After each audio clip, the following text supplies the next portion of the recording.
प्रियाश, आज संकष्टी आहे, आज काय बनवूया गोड? रव्याचे गुलाबजाम।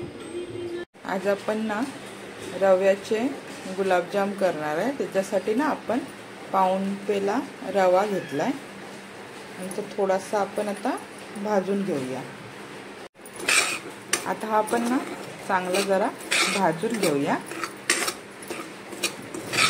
पण एकदम त्याला सोनेरी रंग नाही येऊ द्यायचा, थोडासा हलकाच आपण तो भाजून घ्यायचा आहे एकदम मंद गॅसवर। आपण याच्यात ना म्हणजे 1 टीस्पून तूप टाकूया, ते पण चांगलं आपण भाजून घेऊया।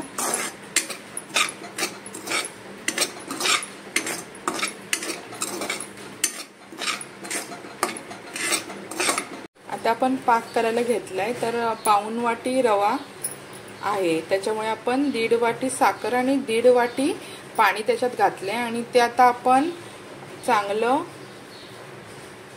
त्याच्यात विरघळायला द्यायचं आणि त्याचा एकतारी वगैरे पाक करायचं नाही, फक्त साखर त्याच्यात विरघळली पाहिजे। आता हा रवा थोडा भाजलाय, आता आपण ह्याच्यामध्ये दूध टाकूया। आता हा पाऊण वाटी रवा आहे, तर आपण ह्याच्यात 1.5 वाटी दूध, पण ते थोडं थोडं घालून आपण चांगलं त्याच्यात एकजीव व्हायला द्यायचं। आता हे आपण चांगलं ढवळत आहे ना, त्याला एकजीव व्हायला द्यायचं। आता आपण थोडंसं दूध घातलंय, आणखीन आपण अर्धा वाटी दूध त्याच्यात घालूया आणि चांगलं मिक्स करून घेऊया। थोडेसे कुठळे वाटतात ते पण आपण चांगले असे दाबून दाबून मोडून घ्यायचे। हा असा गोळा व्हायला लागला ना की आपण आता ते काढून घेऊया आणि थोडं थंड व्हायला देऊया। आता आपण याला एका भांड्यात काढून आहे ना चांगलं पसरवून घेतलंय, थोडंसं याला थंड व्हायला द्यायचं आता। आणि ह्याच्यासाठी जो रवा वापरायचा आहे ना, तो आपला बारीक रवा असतो ना, तोच वापरायचा। आता आपण ह्या पाकात ना 2-3 वेलची टाकूया, अशाच कुटून टाकूया त्याच्यामध्ये। आता ही साखर आहे ना आपली, ती चांगली विरघळली। आता 1-2 मिनिटांनी आपण हे बंद करूया आणि हा पाक जो आहे तो थंड करत ठेवूया। आता ह्याच्यात ना आपण थोडं कोमट झालं, आता ह्याच्यात ना आपण 1 ते 2 टीस्पून दुधाची पावडर टाकलेली। आता हाताला तूप लावून ना आपण हे चांगलं मळून घेऊया। अशा प्रकारे पीठ झालं पाहिजे।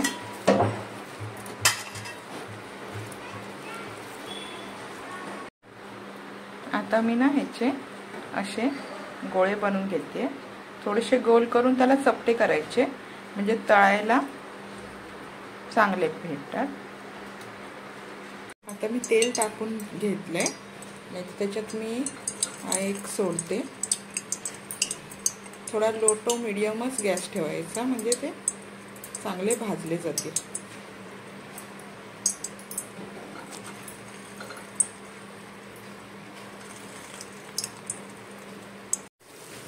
अशा पद्धतीने ना आपण बारीक गॅसवर हे तळून घेणार आहे। एकदम पण लो ठेवायचा नाही आणि एकदम पण फास्ट ठेवायचं नाही, थोडं कमी ह्याच्यावरतीच आपण चांगले ते तळून घेऊया। हलक्या हाताने हे तळायचे। हे थोडेसे तळले ना की स्वतःहून थोडेसे वरती येत आहेत आणि आपण हळूहळू ते हलक्या हाताने परतून घ्यायचे।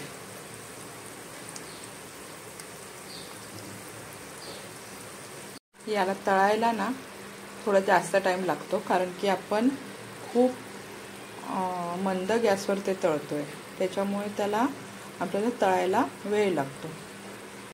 आता असा चांगला गोल्डन कलर आलाय, आता आपण हे काढून घेऊया।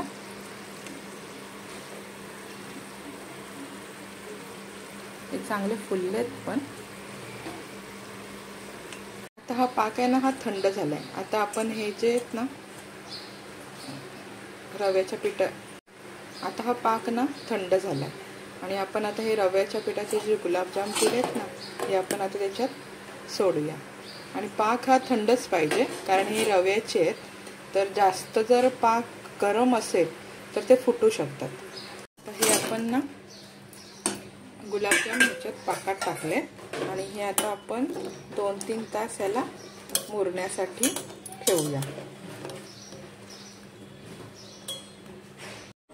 आता 4 तासानंतर गुलाबजामनी मस्त पाक शोषून घेतलेला आहे आणि आपले रव्याचे गुलाबजाम तयार झालेले आहेत.